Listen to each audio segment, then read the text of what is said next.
Here we are, Bridesburg, at the Bridesburg train station. Gotta take care of my favorite viewers, the train dorks. I've been standing on this train platform for about 10 minutes, and I'm not leaving till I see a train. I gotta get the dorks happy. Yo, train dorks, who takes care of you?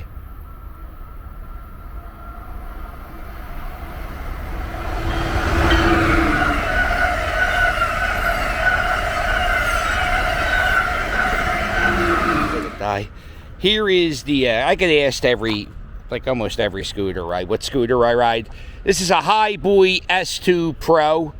I'll have a link if you want to check it out. It's an okay scooter. It's growing on me the more and more I drive it. The only thing I don't like about it, this goes in, and that causes this hook, the punch, it punches me right in the belly. Oh, there's another train dorks. I'm sorry. No, it's so fast. I almost missed it. They say. Yeah, I honestly don't know. Oh, this is new. This was a 7-Eleven for a long time. And then it closed for a bit, and now it's a Sunoco gas station. This is a weird place. Gas is $3.39 here. $3.39, and then you go right down here, it's $3.49. And then there's a it's weird. This is really weird because that's a Sunoco gas station, and A+, isn't that like part of the Sunoco brand? That used to be, I was thinking that used to be a Wawa, but that wasn't a Wawa. That was just like a weird, or was that a Wawa? I think that was a Wawa a long time ago. All right, here we are. Frankfurt Avenue. How exciting. You know, somewhere around here, not too far from here, there's actually a lot of history in this area. The Philadelphia Eagles used to play as the Frankfurt Yellow Jackets, and I think they used to play somewhere around here. I'm not 100%. There's also the first selfie a human being ever took was in a park right down the street. The first photograph in the United States happened not in this neighborhood, but in the city of Philadelphia, Central High School. And there was a guy, I forget, Robert Cornelius, I think his name was. And he was one of the people who helped the person in America take the first photograph. He also, he was in charge of making the film. What's up, cuz? No, I'm the Philly captain. All right, here we are. Look at this. Restaurant history right here in this little row home in Mayfair. Chicky and Pete's started off here at this corner when Mulberry and Robins, I think it is, or is it Mulberry and Levick? Crab fries, chicken fingers, beer. These are things you could buy at Chicky and Pete's. They also have really good seafood, and ESPN said this was like the best bar and the best sport bar. Talking stuff sometimes. The best sports bar in America, and it's here, right here, on Frankfurt and Robins at the Mayfair Business Improvement District. It's really hard. I had to say the word improvement. It's the Mayfair bid, some people call it, which nobody would understand. So we have to say Mayfair Business Improvement District. Shop Mayfair, right? That's all. Look at this. Movie history, the Dirty Devon. That's what some people called it. You would go here. This is great, this place. It's an old movie theater. And you would go here, and You know, like when movies, oh man, the movie theater handles. They do church in here now. Back in the 80s, we would go here and they would have movies. So let's say Batman with Michael Keaton. That came out 4th of July. I'm just saying, right? 4th of July. So it would be at another movie theater called the Orleans 8. And if you wanted to pay $6 to see Batman, you go see it at the Orleans 8. But if you had patience, and if you could wait 2 months, maybe 3 months, depending on the movie, you could go to the Dirty Devon and see the movie for $2. Beetlejuice, Back to the Future, Rocky IV, Rocky Horror Picture Show. These are movies I've seen at the Dirty Devon. And they do movies in there once in a while. They, the grandson of the owner made a documentary about Frankfurt Avenue, and they had a screening in there. Uh-oh, look at this. All the 7-Elevens. Not all of them. A lot of them. A lot of the 7-Elevens in Philadelphia shut down. I saw a viral video on Twitter of a dude who worked for 7-Eleven for 50 years as like a cashier, and he got an email from the CEO for his 50th anniversary.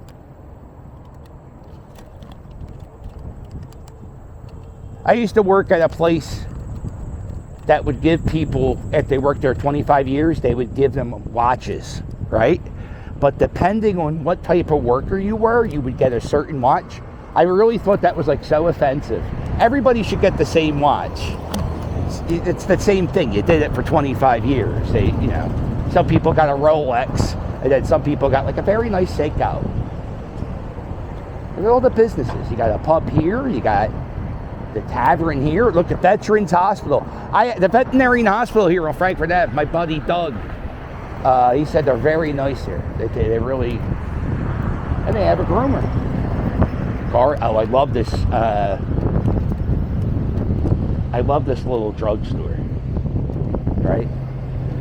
If you look at the signage at the stores of like the 50s and the 60s, it's all metal. It's so cool looking. And then you go to today, and it's a lot of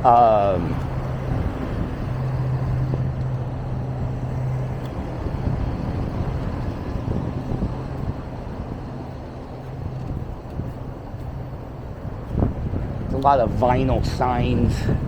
Let me see. Could you believe how slow she was walking? Like, don't you have anything to do besides walking that slow? It used to be a Pizza Hut. I saw that they're doing a thing. I see you doing the social media. You know what I noticed on this scoot? I'm watching too much social media. They're doing this thing. They're trying to do the retro Pizza Huts. They're trying to bring back Pizza Hut. I don't know. I had pizza. The only time I ever get Pizza Hut is when I go to Target, and they'll have the personal pan pizzas or the breads. I never get the pizza. I always get the breadstick. There it is. Is it a bus? Is it a trolley? No, my friends, that's a bus trolley. Oh, funeral going on. You know? Every time I go past funerals, it just seems like the dress decorum for funerals is getting worse and worse. You know, I don't wear collared shirts too often unless like there's something going on. I think if you're going to a funeral, you should wear a collared shirt. What do you think of that? How about you cover up those legs with some pants, sir? Please, right? That's what you do. Or I don't care if you wear jeans. Wear jeans and a polo shirt is the most casual you can get for a funeral. Uniforms, here they come. Oh, the lines are going to be so long here at Flynn O'Hare. They should be long now, right? Everyone buys their school uniforms. My grandson goes to a daycare, and they're making the kids wear a uniform in the daycare. And I'm like, yo, can the kids be kids? Do they have to be spokes in the wheel of society? Can't they just be like, I don't know, shorts and a tee? Although I did just say people need to dress better at funerals. You need to dress better at funerals. You don't need to dress better at daycare. That's just my opinion. Here it is. You could buy ice cream from an ice cream cone here at the Mayfair Business District. They also sell water ice. If you want to get Jimmy's, add it to an ice cream cone. It's only 15 cents. That's not too bad. You want a waffle cone? That's $1.50. Peanut bites, $1. Water ice, $5 for a large. You get a quart for $10. You go, yeah, I guess that quart's good for $10. If you go, there's a place called, what's it called? Penn Jersey Paper. There's a place called Penn Jersey Paper, and they sell, you can buy a big gallon, like the ones they use at the stadium. Big gallon of water ice. I think it's like, say $20 at most. How many quarts make a gallon? Man, I learned that in the 2nd grade. All right, let me think about that. 4 quarts make a gallon, I think. Oh, look at that. Is it a bus? Is it a trolley? No, my friends, that's a bus trolley. Gas is $3.41 down here. I was at a gas station in South Philly yesterday. They were charging $3.80 a gallon. So I shop at South Philly, but you can shop here at the Mayfair Business District, Improvement District. Just shop Mayfair. That's all. All right, we're gonna go ahead, hon. Go ahead. I hear you. We're gonna go down this bike lane, down Tyson Avenue.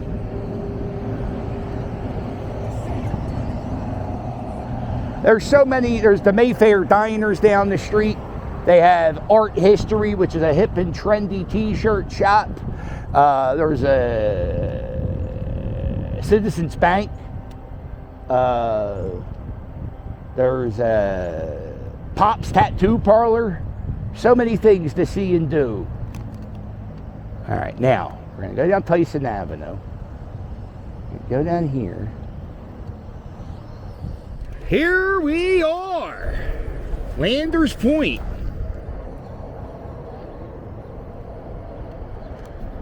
Over there, that's the Tacony Palmyra Bridge. About 100 years ago, that bridge didn't exist.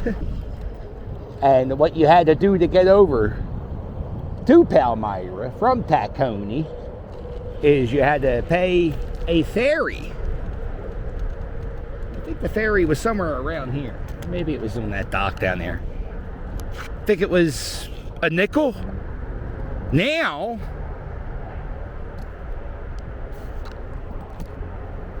to go over to the Tacony Palmyra Bridge, I think it's $4. I try not to take that bridge. It opens occasionally. Usually opens every time I take it. This is the K&T Trail. I think it's part of the Delaware River Trail, which is going to be this massive trail that can get you from the far northeast of Philadelphia down to South Philly.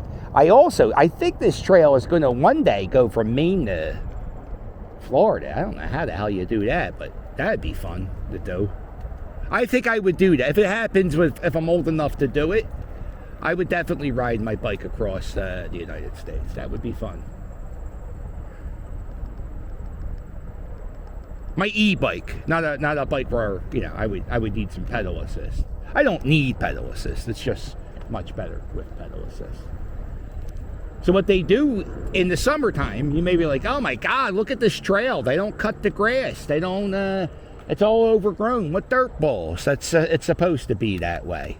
They do this 100 years ago before the railroad tracks were here. That's what we're on right now. It used to be a railroad track. All types of species, birds and insects and all types of garbage, they would come here and what's the term? Migration. The birds would migrate, and one of their migration paths. Ooh, that was a tough sentence. One of their paths would be right around there in the industrial in the beautiful nature section of Philadelphia, which in the last 100 years became an industrial spot. I wonder if it's supposed to be like that. So what they're trying to do is bring back the spots that mankind has destroyed with industry and pollution and all types of stuff. They're letting nature take over. Remember that TV show when what was that TV show? When man disappears? It's kind of like that. Look at this. This is a mausoleum, and believe it or not, you would think it looks like abandoned, right? A lot of trucks come down the street, and they'll turn and they'll knock off the lamps here. Not a lot. It happens a few times. But, can I fit in here? I think I can. I don't know if I can get the scooter in here.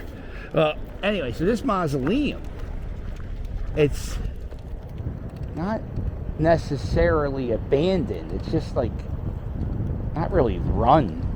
There was a story in the news a few years ago about somebody who paid for a plot in this mausoleum, but they couldn't get them buried inside because they couldn't contact anybody who worked. They got this trash in the way. You can usually get in here. I'm not going to do it today. I don't care. Yeah, they couldn't find somebody to get the person buried, so they just kept this. I don't know what they did. They kept mom on ice for a few months until they finally got somebody from the mausoleum to put them in. And my thing is, like, would you even want them to put them in there after you had to go through that? I'd be like, we're gonna put her somewhere else. We're gonna put her in the backyard. There's a famous guy buried in here. He was a church preacher, and there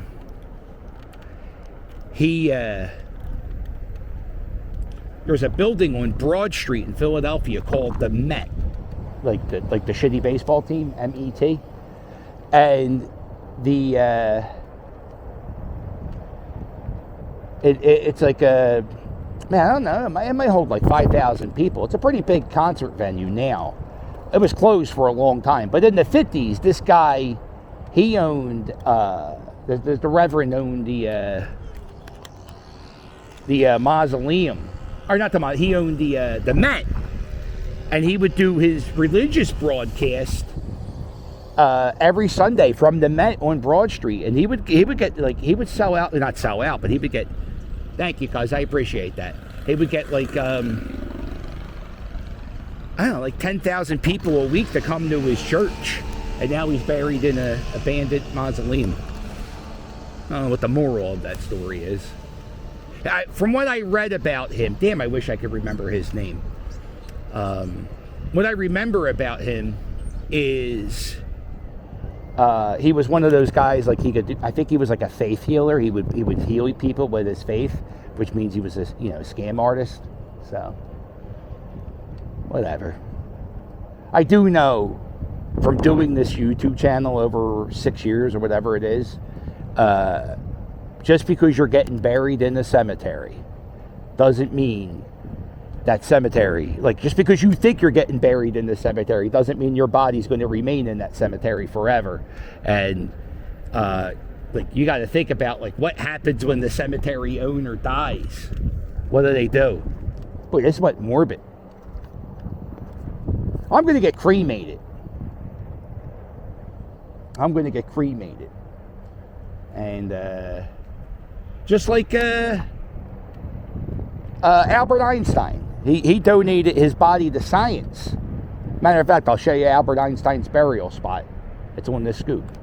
Yeah, so Albert Einstein, he donated his body to science. He wanted people to figure out, like, why did he have such bad hair? I don't know.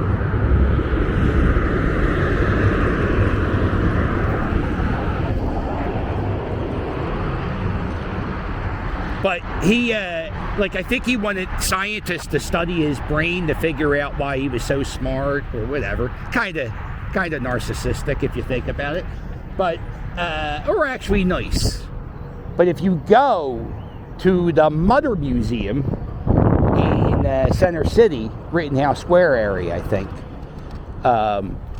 you can actually see parts of Albert Einstein's dissected brain on display. I don't go in that museum. It's super depressing. I don't like being around dead things. I'd much rather go to what's that place called? Longwood Gardens. I'd much rather go to Longwood Gardens than the Mother Museum.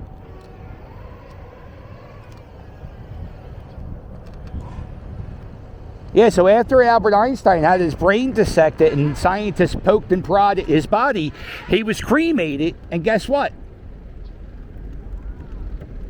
Some of his remains were put in this river.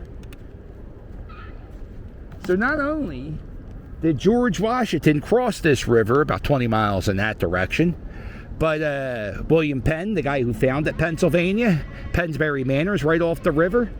And Albert Einstein, he was buried, well, his ashes were sprinkled in this river.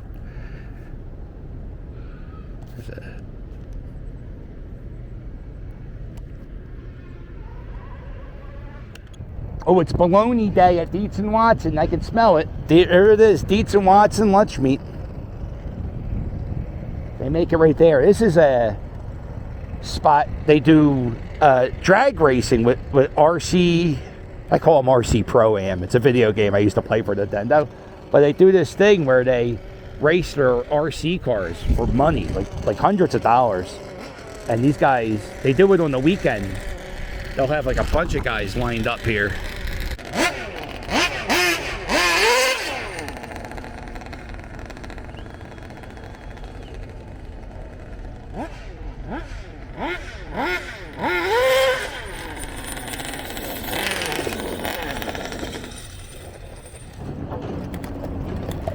I hear like 3 years or 4 years, there's supposed to be a 95 exit right here. I don't know. Eric D, I don't know if you're watching, dog. That's how he talks. I don't know if you're watching, Eric D. But every time I come down here, I always look for you. Eric is a deckhand who,